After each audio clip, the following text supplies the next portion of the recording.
आता पहिला विषय आधार कार्डचा.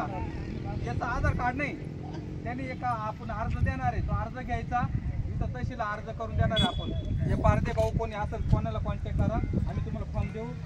तो इथून तहसीलदारचा रहिवासी दाखला भेटेल, तो घेऊन कोणाकडे जायचं, आधार वाल्याकडे जायचं आणि आधार कार्ड काढून घ्यायचं. झालं, विषय संपला. आता राहिला दुसरा रेशन कार्डचा. रेशन कार्ड नवीन काढायचं असेल त्यांनी कागद आमच्याकडे जमा करायचे 8 दिवसात बरं का. राहिलं दुसरा गोष्ट, हॉटेल आणि ऑनलाईन नाही, धान्य नाही, बंद पडले, त्यांनी सगळ्यांनी आधार कार्ड, सगळ्याचे आधार कार्ड, रेशन कार्डमध्ये जेवढे नाव आहे ना त्यांचे आधार कार्ड आणि रेशन कार्डचं झेरॉक्स आणि मोबाईल नंबर, हे गोष्ट एवढ्या 8 दिवसात जमा करायची. मग आम्ही तुम्हाला एक अर्ज देऊ, त्या अर्जावर ज्याला धान्य भेटायसाठी ऑनलाईन करण्यासाठी असा अर्ज करून तो तिथं जमा करायचा आहे. झालं. आता जाती दाखल्याचा, जाती दाखल्याचे जेवढे पुरावे असं तेवढे घ्यायचे, साहेब एक पुरावा देणार आहे, स्थानिक चौकशी अहवाल बनवून, मग तो सरपंच, पोलीस पाटील त्यांचे सह्या, पंचांच्या 5 पंचांच्या सह्या करून ते इथं जमा करायच्या. जर तसं नका सरपंच ग्रामसेवक सह्या नसं करत तर आम्हाला सांगा, आम्ही फीडवर फोन करून तिथं त्या सह्या घ्यायच्या. आलं का लक्षात? झाले. आता राहिलं आता फक्त वन जमिनी गायरान जमिनीचं भाऊ बोलते पुढे बसा ना सगळ्याला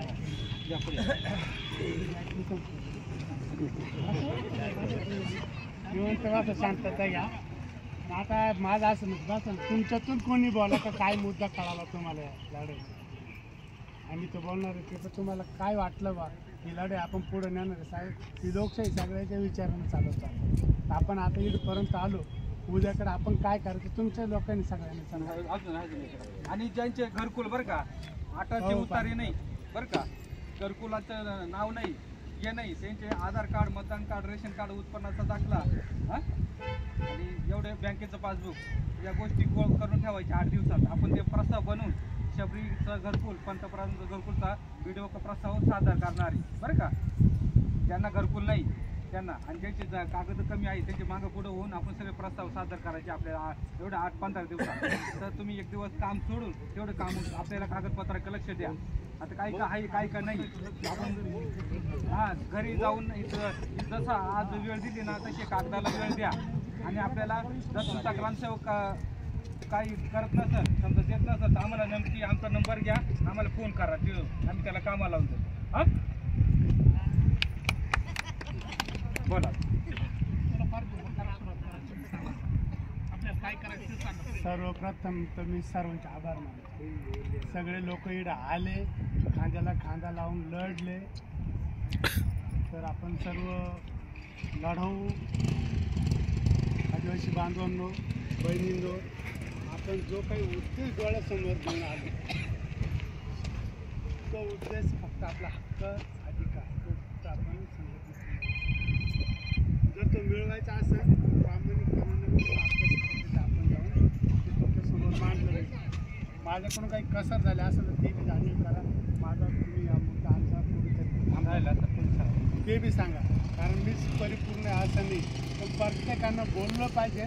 बोलल्याशिवाय कायदा चालत नाही, ही तुम्ही शिकून घ्यायची. आता तिथं जागा कमी होती, त्यानं वेळ काढूपाना केला, पण एवढं नक्कीच आहे की जर त्यानं जर समजा आमच्या समजा 19-20 केलं का देशाच्या मूळ मालकाशी, तो काही असा तसा नाही. ह्याच मातीत तो जन्मला, या देशाचा जो राजा आहे त्याच्या नादी लागणार. आपल्यावरती कोणती एक गोष्ट गुन्हा दाखल होईल असं तुम्ही दाखवा का आपण त्याच्याकडे एक बोट केलं तर 4 बोट.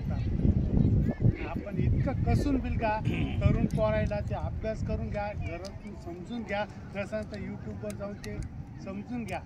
मग इथं आपण एकमेकाला ज्या दिवशी आपण हाक दिली, तुमचं आधार कार्ड पाहिजे, रेशन कार्ड पाहिजे, जातीचं दाखला पाहिजे, घरकुल पाहिजे, मुलांना शिक्षण पाहिजे, तुम्हाला आरोग्य पाहिजे, या सगळ्या गोष्टी आपल्या संघटनेनं जनतेच्या उद्यापर्यंत नेल्या पाहिजे.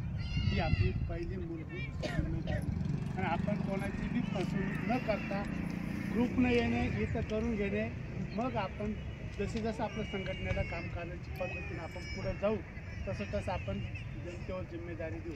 आता तुम्ही आले, याद्या बनवल्या, तिथं याद्या दिल्या, त्याच तुम्हाला आता मला कोणाची यादी माहिती नाही, पण त्या माणसानं, त्या गावातल्या माणसानं आपलं भेटलं म्हणून आपल्या नातेवाईकाला सांगितलं पाहिजे. 65,000 लोकांच्या उन्नतीकरण. कारण आपण त्या आदिवासी व्यक्तीला 9 जिल्ह्याचा 9.5 जिल्ह्याचा खासदार बनवलं, तो पण आदिवासी. हालत असन आपल्या मताला आणि आपल्याला किंमत नाही असं जर ज्याला वाटत असेल तर आपण 5,000 लोक मैदानात बसले पाहिजे. प्रत्येक कुटुंबाची गरज आहे. आज वाईट परिस्थिती, नोकऱ्या, शिक्षण सगळ्या वाईट आहे. म्हणजे शासनाचं धोरण तर आपल्या विरोधात असं निर्णयच आहे त्याच्यामध्ये, हे कामं करते नाही म्हणून आपल्याला ही लढाई लढायची आहे. वेळोवेळी तुम्ही तुमची जी प्रोसेस आहे, जी प्रोसेस म्हणजे जातीचा दाखला, रेशन कार्ड, तुमच्याकडून जसं शक्य होईल त्या पद्धतीप्रमाणे 10-5 रुपये बाजूला काढून दोन परिवार सांभाळून निराकरी चांगला आपण रेशन कार्ड, जातीचा दाखला, घरकुल हे लाभ आपल्याला बोलण्यात नाही पाहिजे, कृतीत पाहिजे. म्हणून आपण इथं आलो. आपण त्यांच्या संग संबंध करायला नाही आलो, त्याने वेळ काढ, त्या वेळेचा फायदा घेऊन आपण इतर लोकांना जागरूक करा. 65,000 1 महिन्यात त्याचे 4 पट माणसं उभं करा. मग त्यांना कळत आदिवासीची काय ताकद. आपण लोक आदिवासी संघटनेमध्ये जनतेचे मुद्दे घेऊन लढण्याची काय ताकद आहे. कायदा आपल्या बाजूने, शासन आपल्या बाजूने. मग व्याख्या सांगितली, लोकांसाठी राज्य चालवायचं आहे, त्याला लोकशाही म्हणते. अशा पद्धतीने आपल्याला तयारी करायची आहे. काही तुम्ही बोला ना 2 शब्द, तुमचं मनोगत मांडा. 10 रुपये पावती घ्या ना, 2 चालू आहे. बोला ना तुम्ही इकडे बोला, सगळ्याची चेअर इकडे बोला. काही झाले ना नाही ना, पण महिलांमधून प्राधान्य ना, असं नाही. बोला बोला ना, महिलाला सांगा, जागृत करा. तुम्ही बोला ना, हे आधार कार्ड, रेशन कार्डचं, पेन्शनचं बोला, पेन्शनचं सांगा, विधवाचं सांगा, सांगा, बोला नीती या तिथंच राहून तिथंच बोला. मीटिंग ये ना येच ऐका ना, महिला जिल्हा उपाध्यक्ष अध्यक्षाचे नाव फक्त तुमचेच आहेत. तिथं आमच्या दोघांचेच नाव घ्यायचे. पारदर्शक पवार, पारदर्शक पवार. त्याला माहिती आहे आम्ही कसे, त्याला माहिती का.